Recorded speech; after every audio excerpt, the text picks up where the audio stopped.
Suheldev Bharatiya Samaj party की सामाजिक समरसता महारैली का आयोजन आज आजमगढ़ की धरती पर हो रहा है। सामने की तस्वीरें अगर आप देखिए तो लाखों की संख्या में जो लोग हैं वो इस रैली में शिरकत करने के लिए पहुंचे हुए हैं। ओम प्रकाश राजभर ने इस रैली की शुरुआत में ये बात कह दी थी कि 1 लाख के करीब में लोग आ रहे हैं, जिसमें 10,000 प्रबुद्ध जन आने वाले हैं।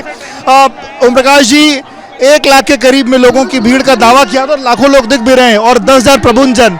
ये क्या संदेश आज की इस धरती से आप उत्तर प्रदेश को दे रहे हो और 2027 के लिए क्या संदेश के 2027 के लिए साफ संदेश है कि जो आजमगढ़ को लोग कहते थे कि समाजवादी पार्टी का गढ़ है, तो समाजवादी पार्टी के नेताओं के भय से यहाँ लोग दबे हुए थे। हम लोग यहाँ आकर के लोगों को साहस दिया तो आगे आया सबसे पहले प्रबुद्ध ब्राह्मण। उन्होंने कहा कि आप यहाँ समय दीजिए, हम लोग आपके साथ खड़े होंगे और जो यहाँ भटके हुए राही पर हैं हम उनको रास्ते पर ला करके हम लोग फिर ताकत में आ जाएंगे। तो यहाँ जो हमारा उद्देश्य है, आज रैली का उद्देश्य है कि आजमगढ़ की 10 की 10 सीट एनडीए के खाते में 2027 में लाने का है। प्रबुद्ध जनों का जो आशीर्वाद मिल रहा है, इसके क्या कुछ और भी राजनीतिक मायने हैं? क्योंकि एक परसेप्शन ये है कि भाजपा का जिस तरीके से पिछले 2-3 महीनों में चीजें हुई, विधायकों की बैठक की बात, उस पर जो नोटिस हुआ, अभी मुक्तेश्वरानंद का जो प्रकरण हुआ, सोशल मीडिया पे इस बात का माहौल है कि ब्राह्मण जो समाज है वो नाराज है। अखिलेश यादव भी बार बार तंज कसते हैं। आपने अपने पाले में जो 10,000 ब्राह्मणों को ला करके यहाँ पर खड़ा करके एक मैसेज दिया है कि आपके साथ ये ब्राह्मण हैं, क्या सियासी संदेश?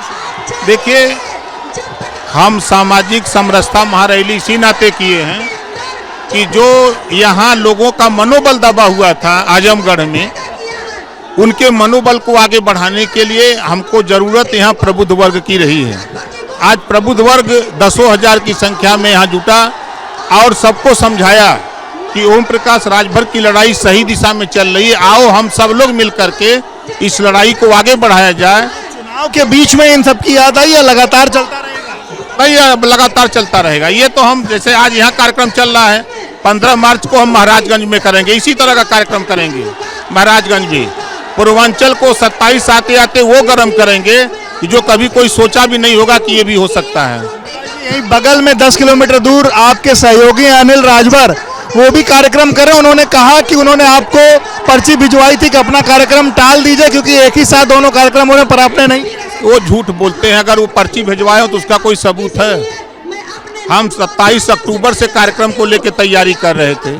5 बार माननीय मुख्यमंत्री जी का कार्यक्रम टला और आज भी मुख्यमंत्री जी का ही कार्यक्रम था, लेकिन दुर्भाग्य से प्रधानमंत्री का कार्यक्रम मेरठ लग गया और उनका जापान जाने का कार्यक्रम होगा, इस नाते उनका कार्यक्रम कैंसिल हुआ है। 10 की 10 सीट यहाँ से आप जीतने का दावा?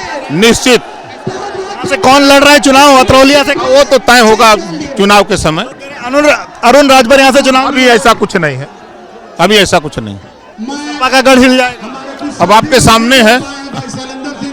देखिए, सपा का गढ़ हिलने का दावा कर रहे हैं और ओम प्रकाश राजभर को आपने सुना और उन्होंने साफ संदेश दिया कि जिस तरीके से प्रबुद्ध जनों का इस बार आशीर्वाद मिल रहा है, ऐसे भी आगे भी लगातार जो उनका आशीर्वाद है वो पाते रहेंगे। इसके बाद एक बड़ी रैली महाराजगंज में वो करने जा रहे हैं। वहीं अनिल राजभर के दावों को भी उन्होंने झूठा बताया। उन्होंने कहा कि 27 अक्टूबर से उन्होंने पूरे कार्यक्रम की तैयारी कर रखी है और अनिल राजभर का दावा पूरी तरीके से झूठा है और समाजवादी पार्टी के गढ़ में उससे मारी करके रहेंगे।